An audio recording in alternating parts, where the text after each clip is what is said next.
Mr. President, I want to thank the Senator from Wyoming for his observations about health care, and more particularly today about jobs. We're talking about an extension, a 13th extension now of unemployment insurance benefits, which in my view does treat a symptom, but it doesn't do anything to address the underlying cause. Cause is that we've got too many people in this country who are out of work, which means we'd agreed to create more jobs. And that means making it less expensive and less difficult to hire people, not driving up the cost of hiring. And the Senator from Wyoming has just touched on one of the issues that's affecting hiring in this country, and that's Obamacare. And, you know, you can say what you want, and the other side may have some stories, which we won't dispute, unlike when we come up here and share the stories, the real-life stories of our constituents, and then we have the Majority Leader of the United States Senate come down here and say, those stories aren't true. It's all made up. And then he comes down here last week in response to some more bad news about Obamacare and said, well, the reason people aren't signing up for it is because they just aren't educated enough about the Internet. So what he is essentially saying, Mr. President, is that the people of this country, one, aren't telling the truth, and two, aren't very smart. Well, that's not what I believe, and I don't think that's what any of my colleagues here believe. We do believe that there are things that we ought to be doing to get Americans back to work. And repealing Obamacare would be a good place to start, because it is making the size or the cost of growing your business, expanding your business in this country dramatically higher. And it's also raising the premiums and the deductibles for people all across this country, for middle-class families, and giving them fewer options when it comes to doctors and to hospitals. I want to talk just briefly, if I might, Mr. President, about the cost of overregulation and what it's doing to our economy today. We've had an opportunity here during this discussion on unemployment insurance to talk about some of the things that we would do if we would be given a chance to offer amendments. Typically the case around here, what happens, the practice and pattern of late is that the Majority Leader fills a tree and blocks us from offering amendments. So we have a lot of members on our side who I think have great ideas about things that would actually create jobs, actually grow the economy. And one of the things we know is costing jobs and hurting the economy is the cost of overregulation. It's destroying jobs. It's making it more difficult for our job creators. In fact, the estimate is that it's almost $500 billion in the cost of regulation since the President has come to office. Almost $500 billion added cost in this country. That figure is larger than the entire economy of Peru. It's larger than the entire economy of Sweden. Think about that. The cost of regulation in this country since this President has come to office is larger than the entire economies of either Sweden or Peru. Now, one of the largest contributors to these new regulations and compliance costs is the EPA, the Environmental Protection Agency.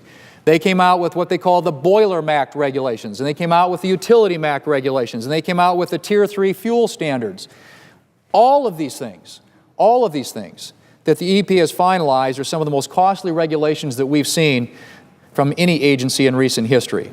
These rules will impose billions of dollars in cost on energy producers and manufacturers, which are going to be passed on to consumers in the form of higher prices. Unfortunately, for consumers already hurting in the Obama economy, more bad news is on the way.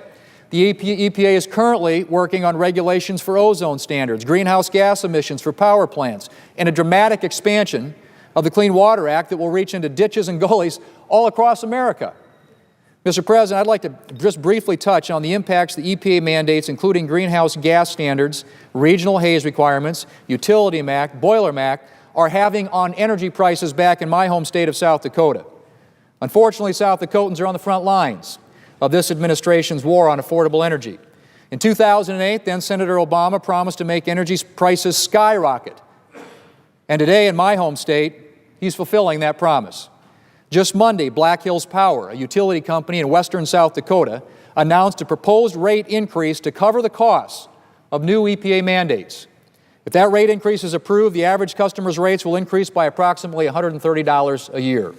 Now, for a family living in western South Dakota, $130 can go a long way toward putting food on the table or making a car payment. Mr. President, South Dakota is a rural state with an energy-intensive manufacturing and agricultural sectors of our economy. Families have to travel long distances. We're a cold weather climate. We see dramatic swings in seasonal temperatures that create uncertainty when opening monthly utility bills. Unfortunately, the EPA's backdoor energy tax, which is already beginning to hit South Dakota families, is about to get even more expensive. The Tier 3 gasoline standards, greenhouse gas regulations, and new ozone rules are a train wreck of new regulations that are going to further drive up energy costs and destroy jobs. And that's why I've offered 2 common sense amendments to rein in these costly EPA regulations. The first amendment would require Congress to approve any EPA regulation with a projected cost of more than $50 million a year. If Congress rejects that rule, the EPA would be forced to go back to the drawing board and pursue less costly alternatives. Mr. President, from regulating greenhouse gases under the Clean Air Act to regulating streams and ditches under the Clean Water Act, this EPA has stretched its authority well beyond what Congress intended when we created a federal state environmental regulatory structure decades ago. This EPA needs to be reined in, and the best way to do that is by creating greater congressional oversight of major regulations. Mr. President, my second amendment would create another check on the EPA's ever-expanding regulatory reach. This amendment would require the Department of Energy and the Government Accountability Office to conduct a cost-benefit analysis of EPA's proposed greenhouse gas regulations on power plants. If based on this study, the DOE, the Department of Energy, or GAO, determined that the new regulations would raise energy prices or destroy jobs, the new regulations could not take effect. The EPA could still propose new regulations on new and existing power plants, but those regulations couldn't be finalized until it's certified that those new rules would not negatively impact jobs or energy costs.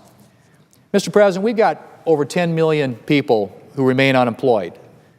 Economic growth and job creation remain stagnant, and middle-class incomes have dropped by $3,000 per family over the past 5 years.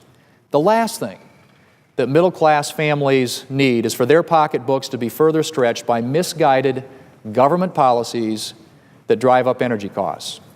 It is time to put a check on the EPA. It's time to have an open debate and amendment process on common sense proposals to increase congressional oversight. And it's time to put consumers ahead of liberal environmental groups. I encourage my colleagues on the floor with me today, Mr. President, to continue pushing for policies that make energy more abundant and more affordable. Unlike the heavy-handed regulations we've seen from the Obama administration, these policies will actually create jobs and help grow the middle class in this country. I'm going to continue fighting, along with my colleagues who are here, have joined me on the floor today, to ensure that we get votes on these policies and begin to rein in the out-of-control regulations from the Obama administration.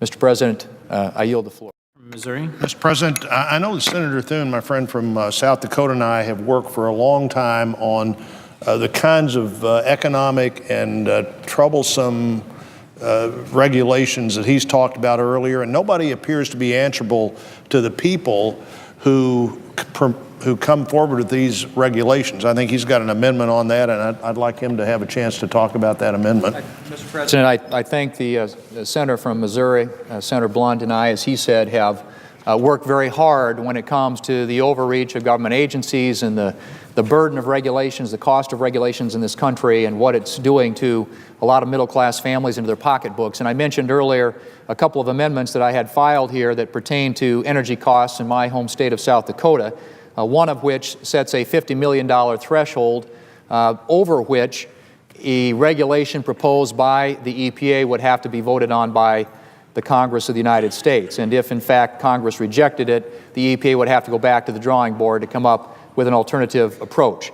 And so that amendment, Mr. President, is amendment number 2895, and I think it fits perfectly with what we're talking about here today, which is growing our economy, creating jobs, trying to do things that actually would get people back to work. And certainly the burdensome cost of regulation is a tremendous deterrent and impediment to job creation in this country. So I ask unanimous consent that it be in order for me to offer my amendment number 2895.